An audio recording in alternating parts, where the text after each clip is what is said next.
Oh my god, why is this so slow? The council isn't going to ask me any questions, are they?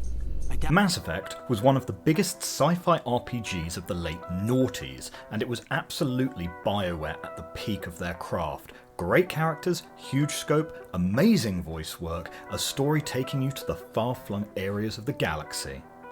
It's hard to imagine that Dragon Age Origins would then come out just 2 years after this game. It was truly the golden age of BioWare games, except for one thing.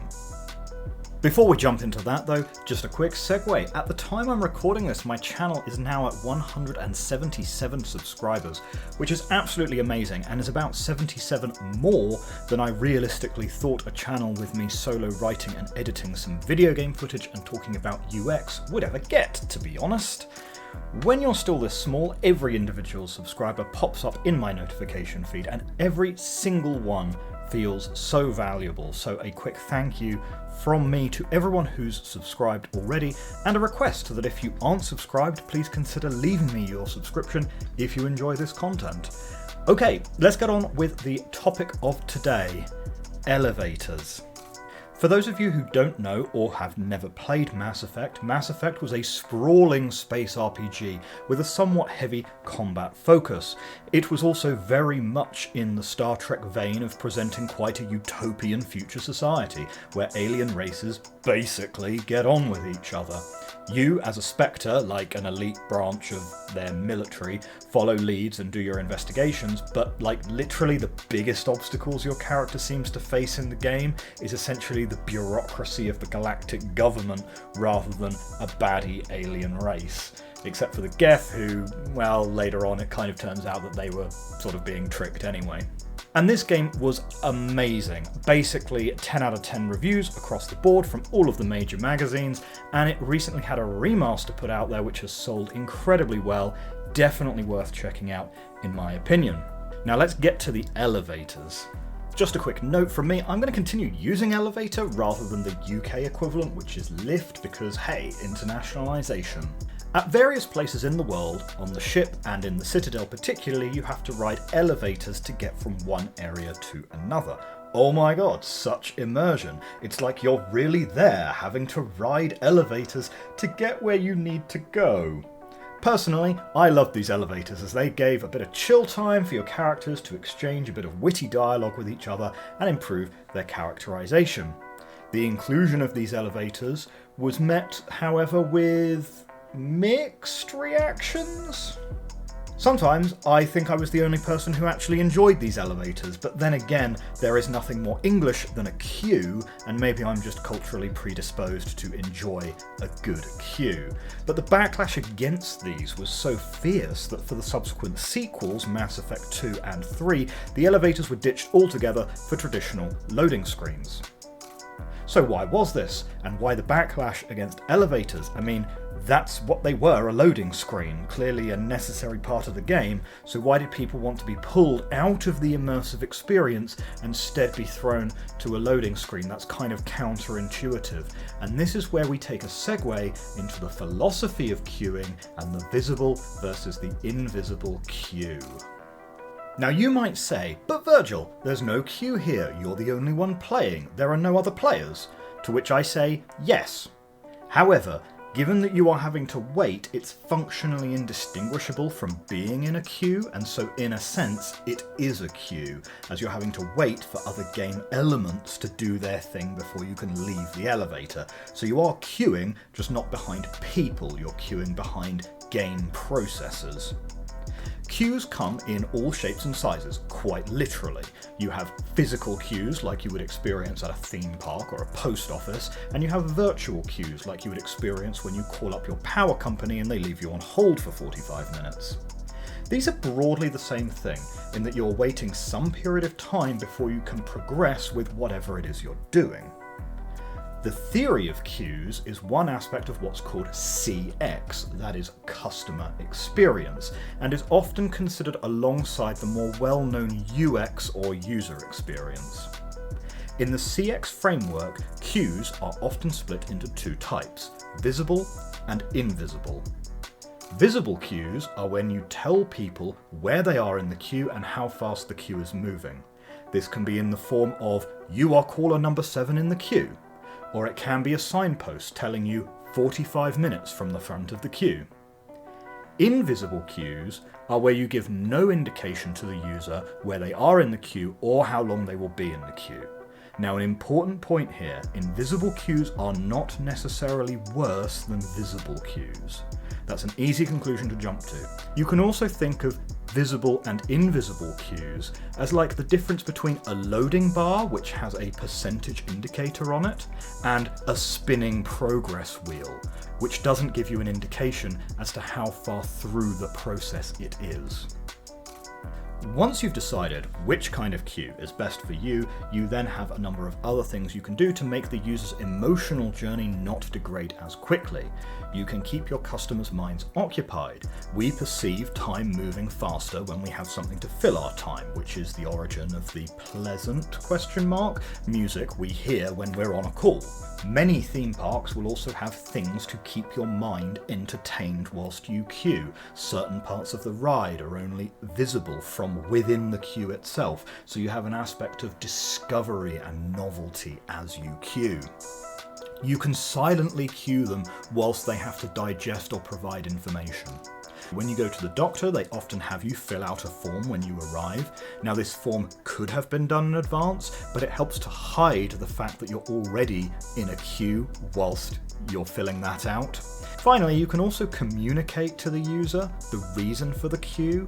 Now, this is a double-edged sword, as I literally can't remember the last time I didn't hear "we are experiencing high call volumes at the moment." However, taking recent world events into consideration, a softer "due to recent global events, we are experiencing staff shortages and are working as best we can to get to your call quickly" helps to humanize the problem. Okay, that was a way longer introduction than I was intending it to be, but I promise we are now getting back to Mass Effect. Now, we've talked about different kinds of queue and how you can hide parts of the queue and what tactics can be used to make the queuer feel like it's passing quicker. Let's now go back to the Mass Effect elevator and have a look. So what kind of queue is this? It's an invisible queue, as there is no indication of how long the queue is going to be. What does the queue give you to occupy your mind? Well, it does give you these animations on the outside of the elevator doors to indicate progress to you, but given that you have no context as to how long the ride is, it's of dubious helpfulness. It's more like the spinning beach ball rather than a loading bar. You also have the elevator dialogue. The council isn't going to ask me any questions, are they? This was actually added late in development, after it became apparent how long these elevator rides were actually going to take. In my opinion, they make the whole experience gold, though. The opportunity to hear my squad mates give their opinion on what's going on in the plot is a really nice idea. Sometimes you also hear news bulletins to give you some foreshadowing for events coming up in the plot, or about events you were involved in earlier in the game. In light of the recent attack on Eden Prime, many colonial investors are pulling their support for future projects. Then my favourite touch, the jazzy remix of the main Mass Effect theme rearranged as elevator music.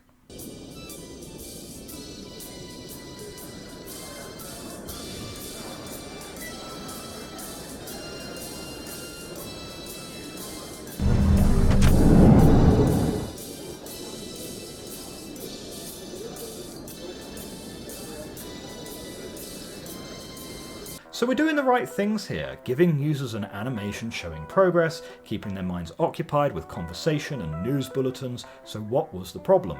Well, basically, the problem was twofold. Firstly, a lot of people didn't even realise they were in a queue at all.